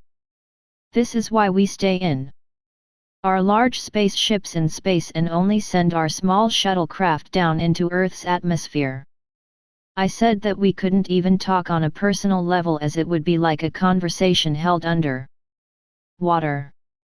We therefore lie down and go to sleep and concentrate our astral body out of our physical body with the help of a ray machine, to visit you like the angels do. See picture on page 30. High spiritual entities from the realm of God are our protectors and companions. We place our trust in specifically chosen and authorized light entities, who lead us to qualified mediums. But there is unfortunately a nearly insurmountable problem. You have no idea about these kinds of invisible visitations. This is why we visit people and circles on your earth who understand something about an experiment in this field. But the ignorant imagine themselves to be smart and laugh about it. One of the greatest dangers for you is the fact that you have completely negatively orientated all your large communications media. Radio, newspapers, television, and also motion pictures are all dangerous instruments capable of generally poisoning people's minds, as many useless people are at work not just spreading mistakes, but also unequaled devil rise. The world of invisible existences is much more extensive than you guess, and if it wouldn't exist, your body wouldn't have a soul, no spirit, no thoughts, and actually no conscious ego. 28. Research the field of the invisible intelligence and you'll achieve much more than by spending billions on death and destruction. Don't waste your time with supermass murder, but concentrate on supermass life, which fills the whole universe. What does freedom really mean? Ashtar Sheran, dear brothers and friends, dear sisters on this planet God equipped with beauty and richness. We know what moves you, what your aim is and what obstacles you have created for yourselves. The volition of man is not always the volition of God and the power of man is far from being the power of God. You have destroyed substantial elements of your gained insight. Distorted remnants in the shape of demonic dances and necromancy indicate a long-forgotten knowledge. Man is intelligent enough to realize that the whole design and operation of nature is according to a plan and orderly, according to permanent laws. But man is dumb enough to deny himself the belief in this order and systematics. But man belongs more than ever into this divine thematics and order, and his existence is not an automatic occurrence, but a material volition of God. Who would ever even consider that a mechanical electro-brain would create itself? This technical miracle also needs an intelligent creator, namely a human being, who in turn is also a work of God. You once knew your mission and the divine plan, but your priests have simply and unscrupulously struck the knowledge about reincarnation from divinely revealed knowledge. You now moan because of the consequences of this malicious abnegation of a universal existence. Now, this divine freedom is getting dangerous for you and you're seduced into misusing it. Your religions have managed to restrict the freedom of man and to detain him in a web of lies and false promises. Your religion teaches you to sin. Your religion based on lies states, pray and ask God for forgiveness and your sins will be forgiven. Planet Earth's citizens now make use of this promise. They keep on sinning and believe that a few words can undo everything, because God is love. This is the most brazen demand asked of the great Creator, and it makes us all blush with embarrassment, because we are also human beings. And you are our brothers. There is no other forgiveness than to change a sinner into a better person. Universal justice is unimaginable and untouchable. Whoever doesn't accomplish the change to the better will be immersed in this misery until he's had enough of it, and turns from the darkness towards the light. 29.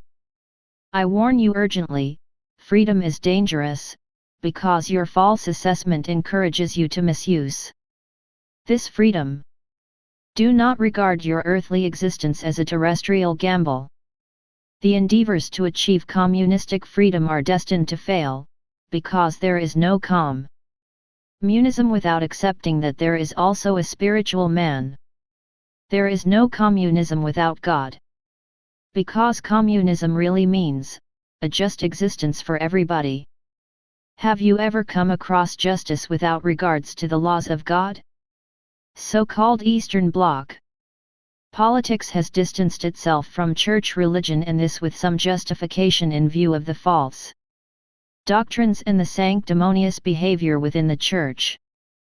But a dangerous gap appeared, which is now being filled within human behavior. By rejecting the false priesthood, mistaken thinkers have actually rejected God as well. But global communism now confuses the term freedom with intemperateness. One party can only be a certain part and never the whole. One part can never be the only correct goal. Therefore don't engage in party politics, but in universal politics. Follow our example and finally adapt yourselves. Don't exhibit national pride, but avow to universal pride, then existence is larger than your little Earth. Picture, an irradiation device at the space station of the Metharians affects the exit of the soul from a living body. The rays penetrate the body from top to bottom. The UFO soul seeks to make contact with the medium if the working circles. Copy of the psychically drawn original DIN A3.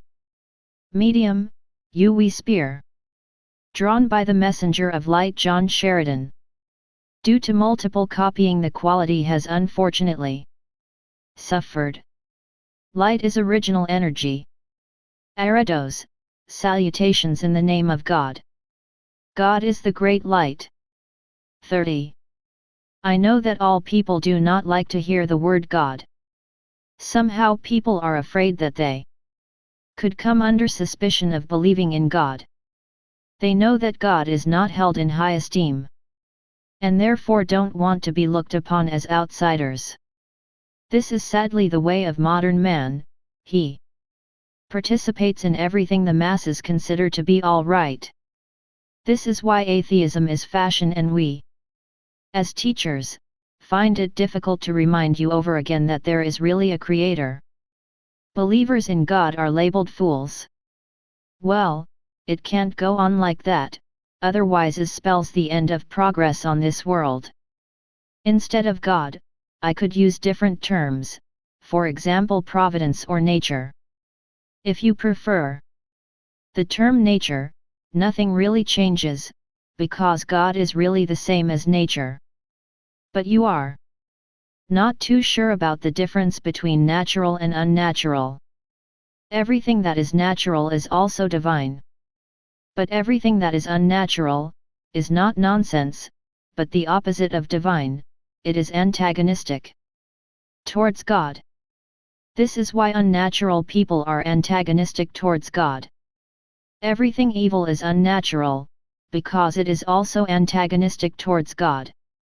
Sin is unnatural, and therefore many of your present-day habits and passions are unnatural and antagonistic towards God, that is to say, they are contradicting the God's wise plan.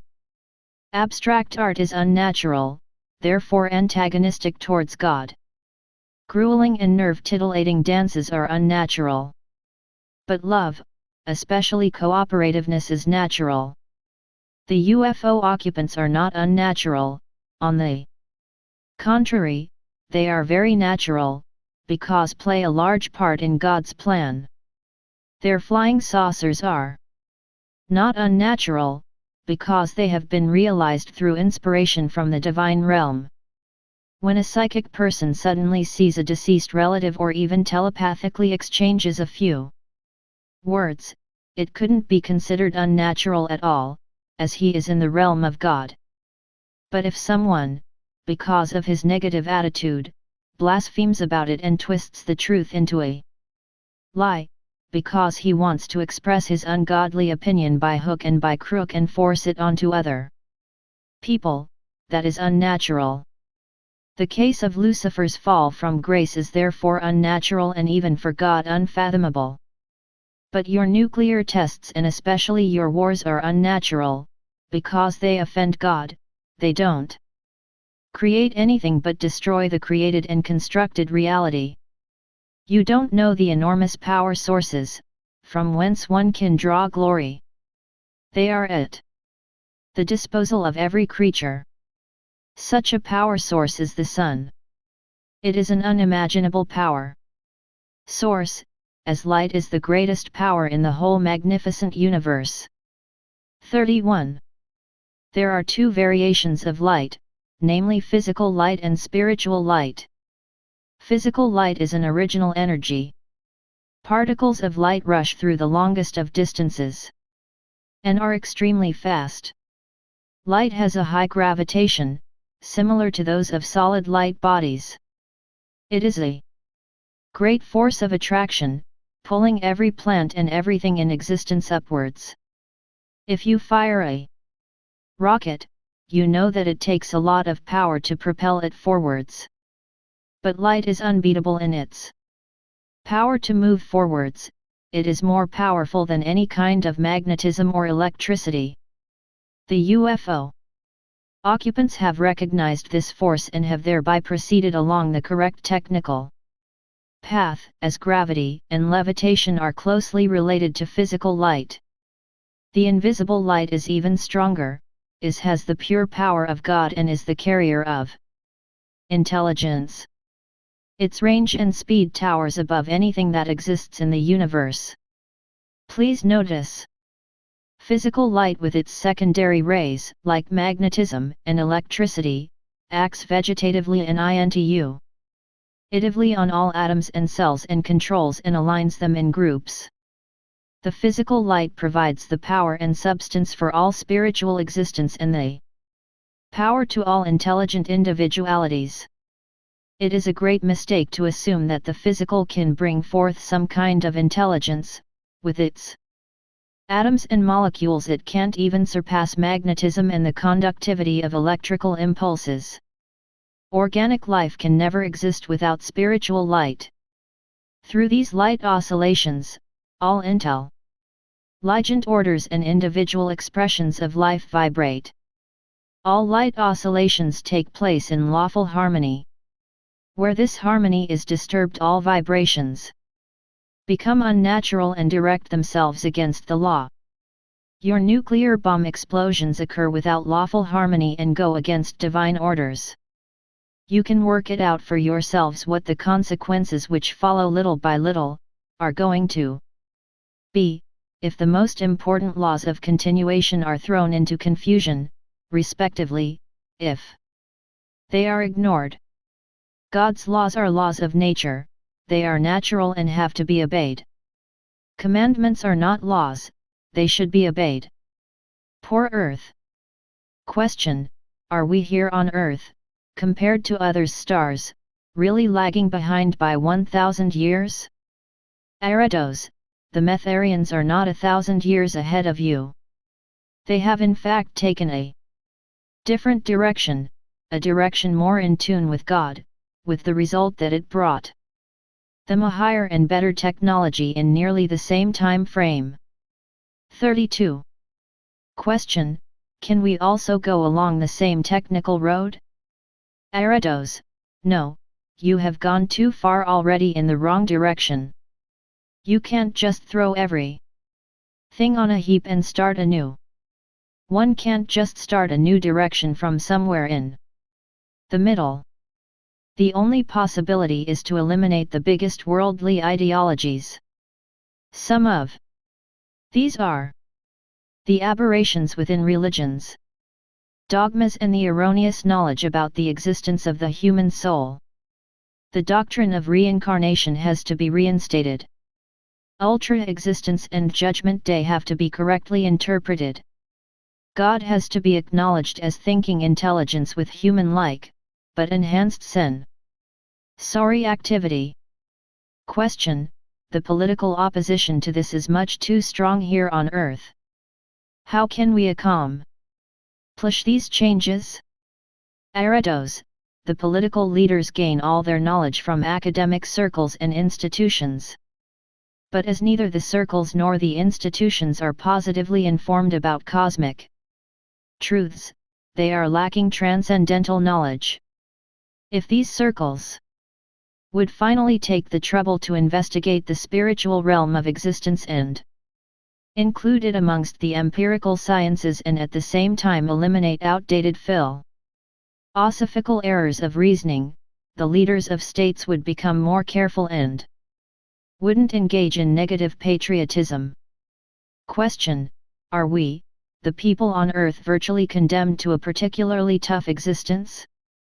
Arados: you are certainly not condemned to this by the divine world, but only you reap the fruits of your own labor. Even present-day troublemakers and warmongers, atheists, and negative teachers will reap the fruits of their own sown seeds one day, if not already. In this life then in another. The radioactive contamination of the gene pool in people will be their punishment.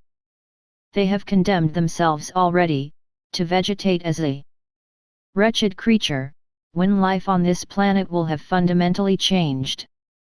They are not aware that they are actually going to be the future generation that pays for past mistakes.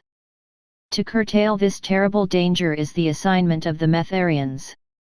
Question: the future doesn't therefore look rosy for Earth? Argun: no, my dear friend, you may not say this. The Earth is wonderful and its inhabitants too. Earth has beautiful and fragrant plants, beautiful animals, and multifaceted life. God also created it, and it is no punishment to live on it. Only you can arrange it the way you want it. It is in your hands and not in the hands of the Lord. It does not have more or less riches than other stars. Therefore listen to the messages of the messengers of light and the interplanetarians. We warn you repeatedly, don't be godless. 33. The plan of the Creator isn't completed by a long shot, and all of us have to be actively involved. But believe me, if all of us are filled with good intentions and give God a helping hand instead of attacking Him, His great antagonist will lose and good will triumph. Then the day will come when Earth will orbit in space in serenity and peace, free from war and suffering. Question: if the UFO occupants arrive on Earth in the shape of an invasion to help us, will the spilling of blood be unavoidable? Argun: oh yes. Weapons won't be used to fight, as you believe. What can weapons do against an unshakable belief turned into empirical science? The UFO occupants will not shed any blood, because these are not the directives from the realm of God. They want to bring you peace and not destruction. You have the support of the UFO occupants. And that means God's help. Do not reject this wonderful help and do not mock the UFO people. It would also be a blasphemy against God. Question: can you tell us the greatest obstacle arresting our advancement? Arados: yes, to make it short and clear, you make the huge mistake by wishing the dead an eternal and peaceful sleep. No disembodied soul having shed its mortal coil, sleeps or rests. On the contrary, immediately after death, the individual becomes uncommonly lively. All spiritual functions run, as it were, flat out. Love beyond all borders. Arados: people studying the Bible have heard about the Battle of Armageddon. We deal here with a visionary prophecy. This battle is no saga, no myth, but a spiritual quarrel in a world invisible to you. But this battle becomes more and more apparent on the physical plane of this earth. You don't believe in God and therefore certainly not in the devil. But disregarding belief or disbelief, Lucifer has lost all his positions in the spiritual realm and on the many stars in the universe and is looking for a last refuge on this planet, where a spiritually retarded humanity helps him. Lucifer fights with everything at his disposal to defend this earth and to monopolize it. It is the most tragic situation throughout the universe that most people on this earth cannot grasp nor want to believe what goes on behind the physical scenes on earth. Superstition or truth, that is the question, and the answer is: without God, everything transcendental is only superstition. With God, everything extraterrestrial is the purest truth possible. The forces from heaven and hell are concentrating ever stronger on this earth. The age you live in is just as grandiose and troubled as to Noah's times, when 1/3 of the surface of the earth sank beneath the flood. God's laws didn't annihilate any Indians, American, or native tribes, but the well-advanced intelligence and technology of that era. People of culture, who rebelled against God, foundered and drowned in these enormous floods. But mankind didn't disappear from Earth because of this. 34. There are over 2.5 billion souls reincarnated on this Earth, 1958, and there are many souls amongst them who drowned in these floods. But the consequences from that time also have to be atoned for. Cancer, polio, pestilence and cholera, typhoid, and the flu, all of these terrible ailments are the results of this sin, as the terrible contamination of the atmosphere by the frivolous hand of man made all of these woes possible. For the generations that followed, God stands by His children. His love emanates across all borders. He draws His helpers from the furthest regions of His universe and gives them instructions and power, so that they can look after the destiny of this human race and to prove themselves in the service of love. Politicians and scientists have always held religion in low esteem. They love power and control of nations and find gratification in a barbarous game with death. These people bear reference to God when they initiate a war or when their own life is on the line. Love across all boundaries is the highest law of the universe. Love is identical to harmony and peace. Peace across all frontiers is the highest commandment. Your borders kill love and its barriers inhibit any humanist between the various nations. Don't regard the people living on the other side of a man-made border as your enemies. Whether these people are black, yellow, red, or white, whatever color they may be, they are human beings with rationality and feelings, enabling them to recognize God's creation even if their cultures differ. Ashtar Sheran, as the leader of the large spaceship flotilla Action Venus, I would like to tell you that this great flotilla under my command doesn't represent a combat flotilla, but a space ship flotilla of universal peace. We don't use force which can lead to enslavement or to the death of people.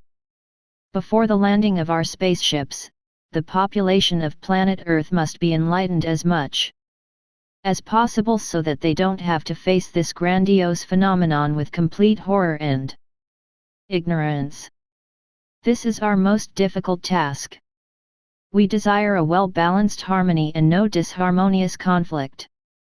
We disdain any dispute and we wouldn't like to put at risk our great friendship with the highest world, which guides us. Terrestrial mankind burdens our feeling of responsibility and our world conscience. Our prophets predicted everything and the visions they experienced have all come to pass with extraordinary accuracy. This planet is in great danger and its inhabitants even more so. You are not interested in prophets but rather interested in cannons. Your religious guardians even have the nerve to bless your tools of mass murder in the name of God, the eternal Lord and Master over life and death. To use your words, that's the absolute limit. The holy hierarchy. 35. Of angelic beings, which have to guard the whole universe, is psychically tortured by your behavior, something which is not repeated anywhere in the whole range of divine existence. I'm devastated to have this mission to censure a humanity that has fallen by the wayside.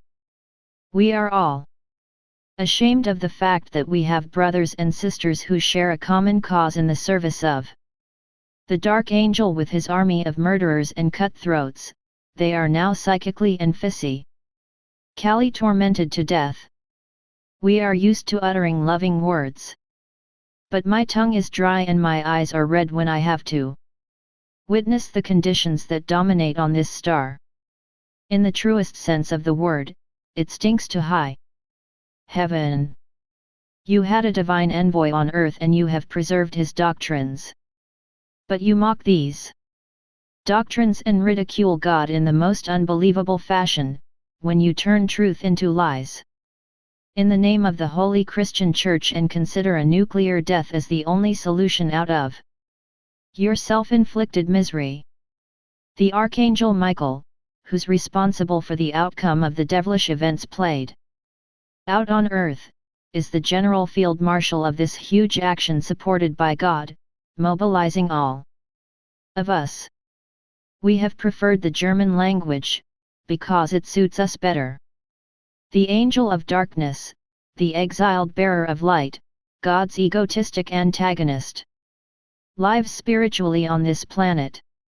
It is his last domicile and the great debt will have to be paid off right here on this earth. The phenomena present in the firmament already represent a visible signal for the final conflict of a quarrel that had its origin on another planet.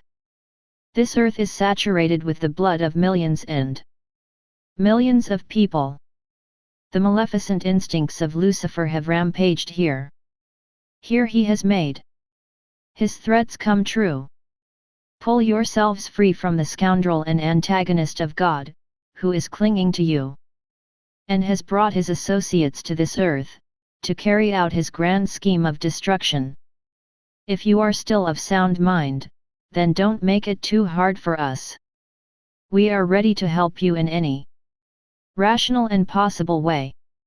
Take notice of our warnings and messages. There is not a lot of time to lose. We can bring you only a few of these messages. We will only have a few more opportunities to do so.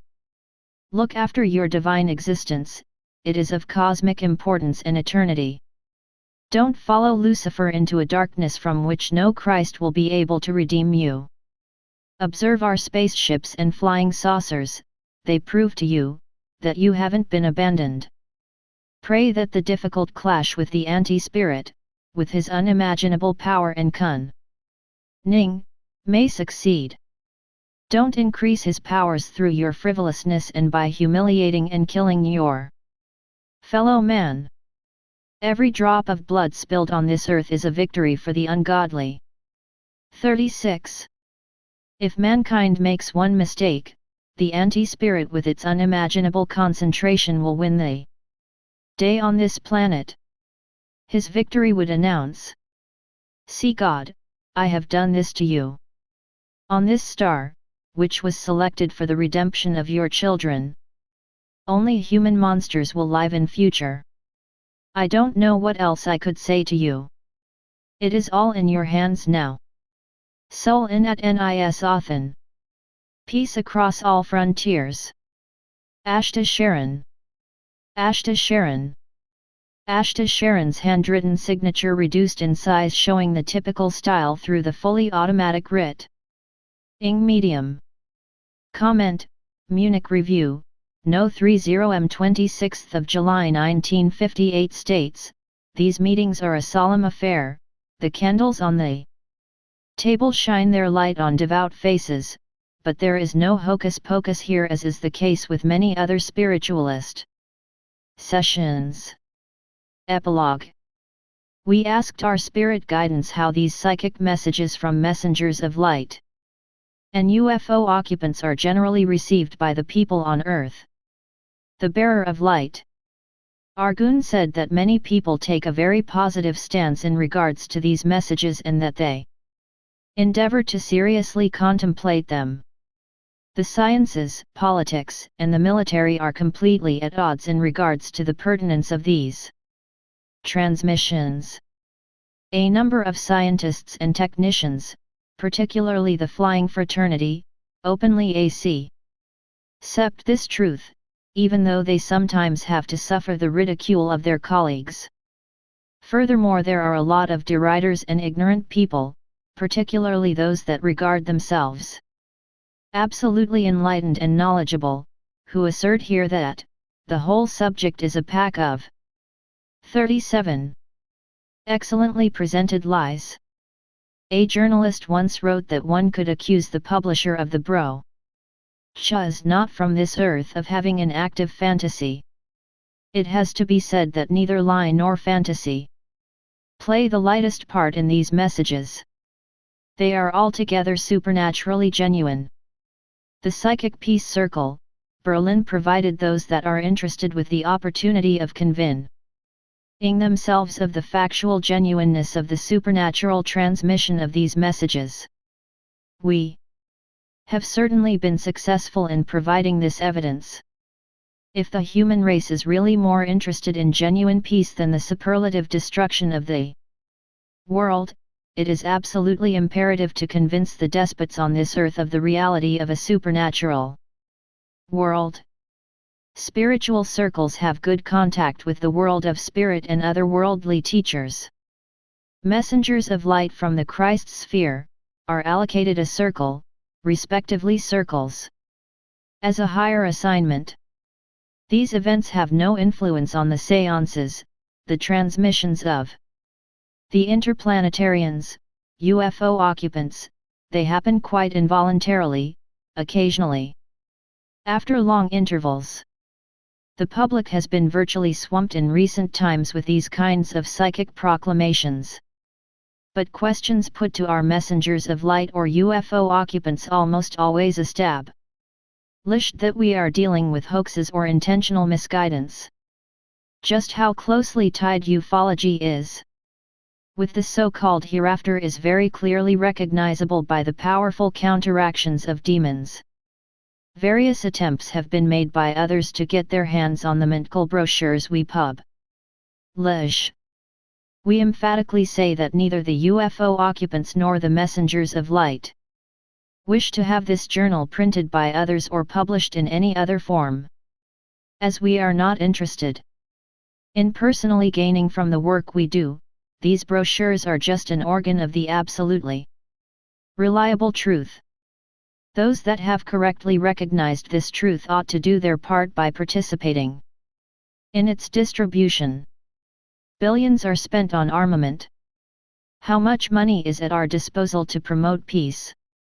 How much money is there available to disseminate these cosmic messages? If the required insight, with its associated idealism, wasn't so pronounced, the production of these brochures would not have come about. We do not sell the truth so that it can be suppressed, respectively kept under wraps. All attempts in this respect are completely futile, because we are incorruptible. The fourth dimension. Nuclear research will certainly guide us closer to the secrets of the fourth dimension. The only danger lays in the erroneous application of these enormous invisible forces. Based on the insights of nuclear physics, the exact sciences have known since 1958 that the threshold to the supernatural has been reached. This invisible microworld awaits its discovery. To deride the invisible, but proclaiming world of the hereafter shows a lack of education. The future will validate the words of all serious researchers into the hereafter, even though they only had human capabilities, respectively psychic capabilities at their disposal. The knowledge of life in the hereafter within a fourth dimension was a proven fact for these derided and 38 pitiful sneered mediums and researchers, and they even put their lives on the line and died for it. They are also a brilliant example of the selflessness and goodwill of many other researchers within a physical field of knowledge. UFO occupants are the link between the physical existence and the higher forms of intelligent life. Ufology is not superstition, but a genuine science we have to turn to with all available means. State and Church have the eminent duty to support this subject with all the financial means available in order to research and to access this higher existence for this terrestrial human race. Greetings in the name of God. Herbert Victor Speer. Drawing of a Vimana in the water. Translation. Luft equals air, Wasser equals water, Periscope ausgefahren equals periscope raised. Interplanetary spaceships also dive into the ocean. Their own magnetic force field, amplified, supplant the water and changes the grouping of water atoms. When they surface, their force field shines particularly powerful and light up eerily. UFOs were erroneously regarded as ghost ships by superstitious seamen. They were called Flying Dutchmen.